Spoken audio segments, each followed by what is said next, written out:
Ada sejumlah narasi yang mengatakan, bahkan menyimpulkan, bahwa Islam mengajarkan konsep reinkarnasi. Dan kemudian mereka mengutip sejumlah ayat dari dalam kitab suci Al-Quran Al-Karim. Di antaranya yang disebut adalah surat Ibrahim ayat 48 yang menceritakan tentang digantikannya bumi yang lama dengan bumi yang baru dan kemudian manusia dibangkitkan di sana. Oleh para penganut reinkarnasi, ayat ini difahami sebagai sebuah proses reinkarnasi di mana yang dimaksudkan sebagai bumi yang baru itu adalah jasad fisik yang baru dan kemudian jiwa itu dimasukkan ke fisik yang baru itu untuk mengalami proses kehidupan kembali. Benarkah demikian cara memahaminya? Mari kita lakukan kajian kritisnya berikut ini. Sahabat sekalian, di program Hujah episode 21 ini kita melanjutkan kajian kita dari episode yang lalu masih terkait reinkarnasi.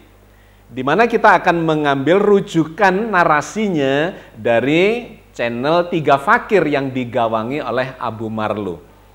Sahabat sekalian, di episode yang lalu telah kita lakukan kajian kritisnya terhadap ayat-ayat yang dikutip oleh para narasumber di sana, di mana di antaranya mengambil dari surat Maryam ayat 15 dan ayat 33. Yang di dalamnya menceritakan tentang dihidupkannya kembali, dibangkitkannya kembali Nabi Yahya maupun Nabi Isa.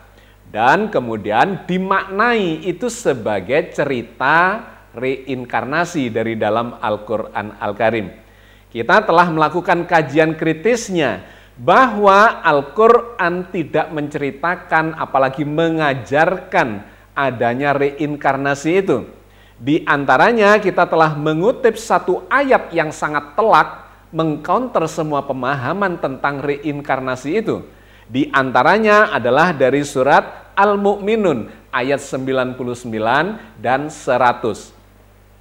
Di dalam ayat itu dikatakan, hatta idza jaa ahadahumul maut qala rabbirji'un la'alli a'malu sholihan fima taraktu kalla innaha kalimatun huwa qailuha wa min waraihim barzakhun ila yaumi yub'atsun.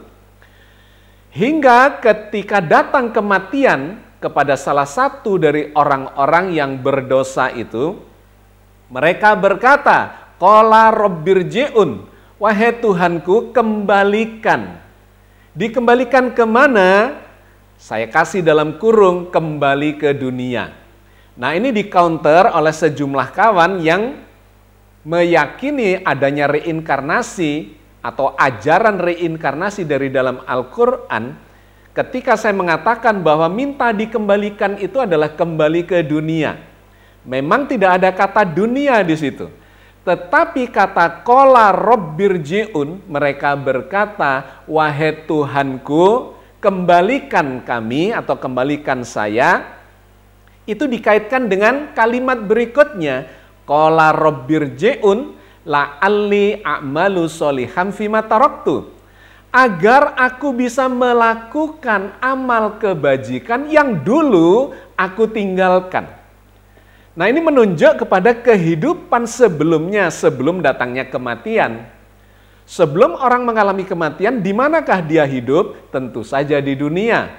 Sehingga ayat ini menceritakan ketika seseorang itu mengalami kematian dan minta dikembalikan agar bisa melakukan amal kebajikan, maka yang dimaksudkan tidak ada yang lain, itu adalah kehidupan di dunia ini.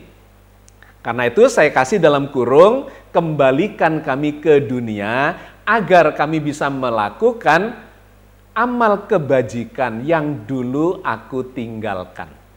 Tapi kemudian Allah mengatakan di ayat itu, kalla, nggak bisa.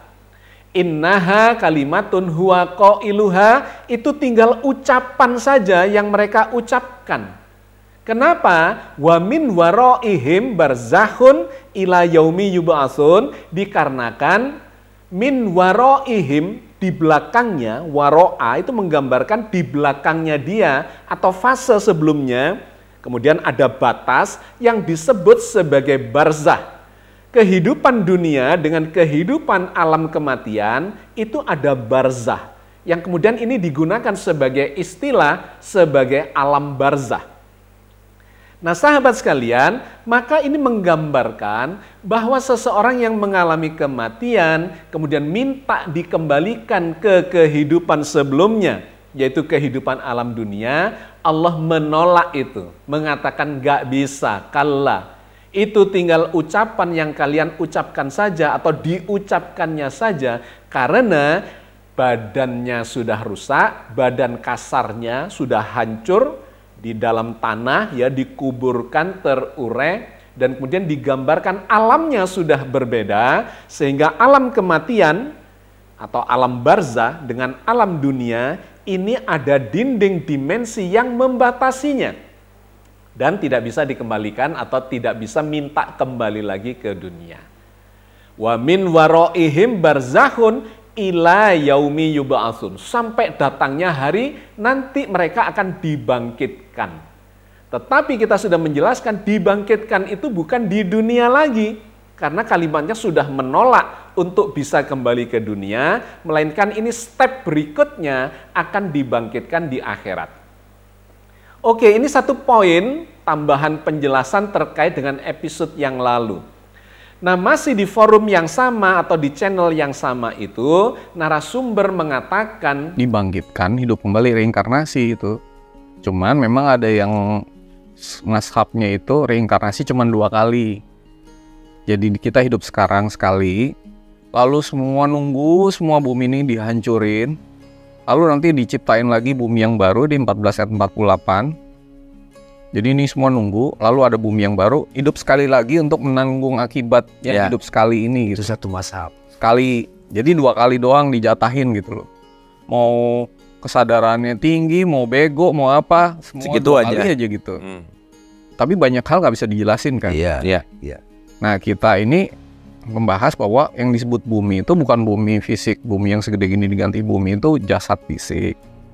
Hidup tuh berkali-kali tergantung kitanya sendiri kan gitu. Iya. pada hari ketika bumi ini diganti dengan bumi yang berbeda. Yauma tubaddalul ardu. Pada hari ketika diganti al-ardu, bumi yang sekarang, dengan ghairal ardi, bumi yang berbeda. Kemudian dijelaskan kalimat berikutnya, wabarozul lillahil wahidil qahar. Dan mereka menghadap kepada Tuhannya yang Maha Esa lagi Maha Perkasa. Menariknya oleh narasumber kata yauma tubaddalul ardu ghairal ardi, pada hari ketika bumi ini diganti dengan bumi yang berbeda, itu tidak dimaknai sebagai bumi dalam arti yang sebenarnya, melainkan diarahkan kepada bergantinya jasad manusia dengan jasad yang berbeda. Tentu saja ini adalah satu penafsiran yang aneh karena tidak mengikuti kaidah yang seharusnya dilakukan untuk memahami ayat-ayat struktur bahasa yang digunakan oleh Al-Quran. Secara diksi salah, secara grammar atau secara nahwu, tata bahasanya juga salah. Kenapa dia sejauh itu bisa memahami kata al-ardu, bumi, itu katanya bukan bumi yang fisik, yang bentuknya bulat, yang kita tempati ini, melainkan digambarkan atau dimaknai, ditakwilkan sebagai jasad fisik. Di mana jasad fisik ini setelah mengalami kematian akan diganti dengan jasad yang lain. Pemahaman yang semacam ini sama sekali tidak berdasar, baik secara diksi maupun secara tata bahasa. Mari kita coba lihat kalimatnya yang ada di dalam surat Ibrahim ayat 48 itu. Semuanya itu tidak bermakna simbolik, melainkan bermakna letterleh atau harfiah. Yauma tubaddalul ardu ghairal ardi. Pada hari diganti al-ardu, bumi, dengan bumi yang berbeda atau ghairal ardi. Di dalam Al-Quran kita tidak pernah menemukan kata ardi itu digunakan secara simbolik, melainkan menunjuk kepada makna yang sesungguhnya, makna fisik, yaitu bumi yang kita tempati ini. Meskipun kemudian bisa diterjemahkan sebagai tanah, sebagai daratan, sebagai bumi, sebagai dunia, itu oke, tetapi semuanya menunjuk kepada yang bersifat fisikal.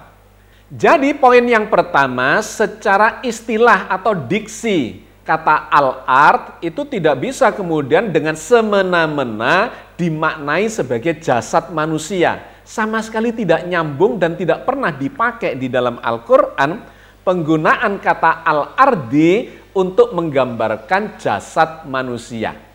Bahwa jasad manusia berasal dari tanah, ya dijelaskan. Tetapi ketika menggunakan kata al-ard, itu menunjuk kepada keseluruhan bumi ini.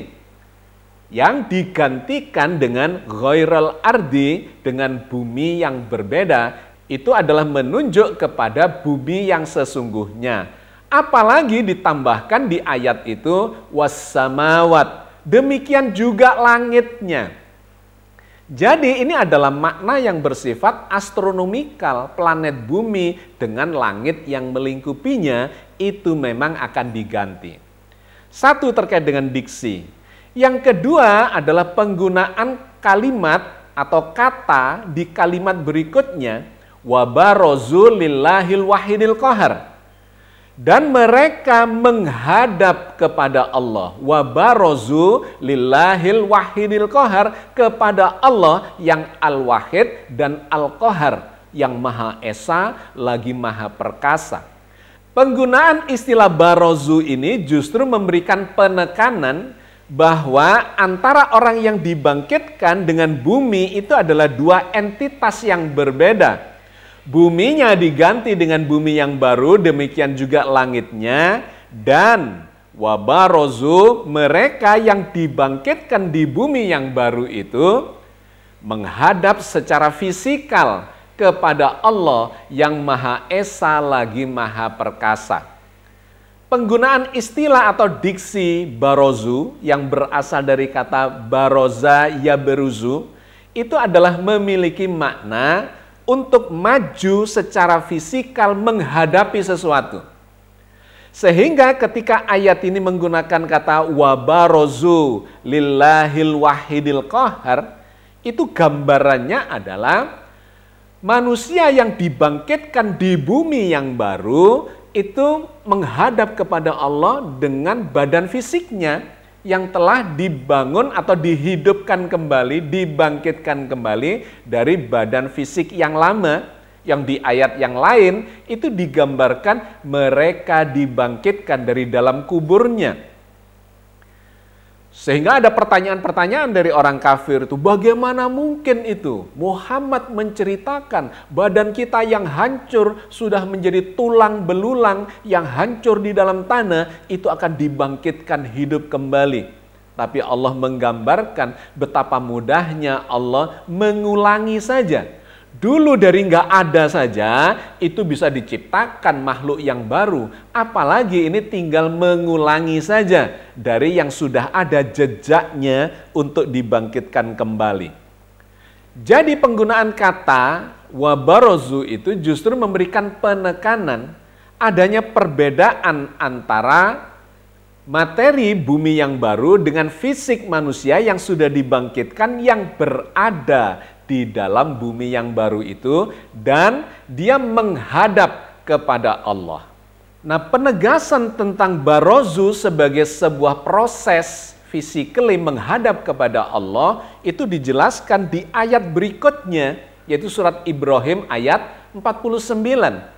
Dan pada hari itu kamu akan melihat dengan mata orang-orang yang berdosa berada dalam belenggu. Wataral mujrimina yauma idim muqarranina fil asfad. Wataral mujrimina. Kata taro itu dari kata ro'a. Dan kamu akan melihat mereka dengan mata kepala. al-mujrimina, para kriminal itu, para orang-orang yang jahat, yang banyak melakukan kerusakan, perbuatan dosa, dan seterusnya itu, mereka menghadap Allah secara bersama-sama dalam keadaan terbelenggu. Jadi sahabat sekalian, poin pentingnya adalah ayat-ayat di dalam Al-Quran yang menceritakan tentang kebangkitan kembali, dihidupkannya kembali, itu bukan kembali ke dunia, seperti yang dikonsepkan oleh reinkarnasi. Tetapi satu step lebih maju lagi, hidup di alam akhirat.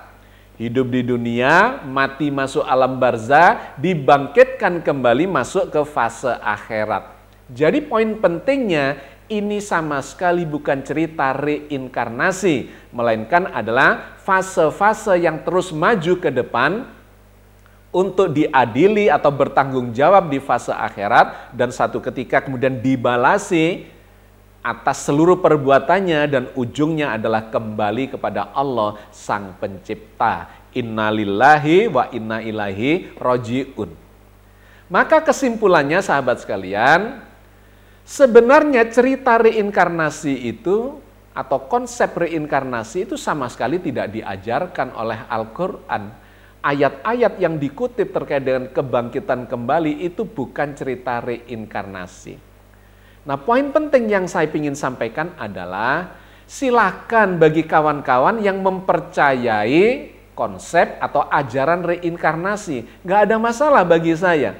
Yang menjadi masalah bagi saya adalah ketika ada yang menarasikan bahwa ajaran reinkarnasi itu diajarkan oleh Al-Quran Al-Karim. Nah, ini yang tidak ada dasarnya sama sekali. Tidak ada satu ayat pun yang kita pahami secara holistik yang mengajarkan reinkarnasi itu.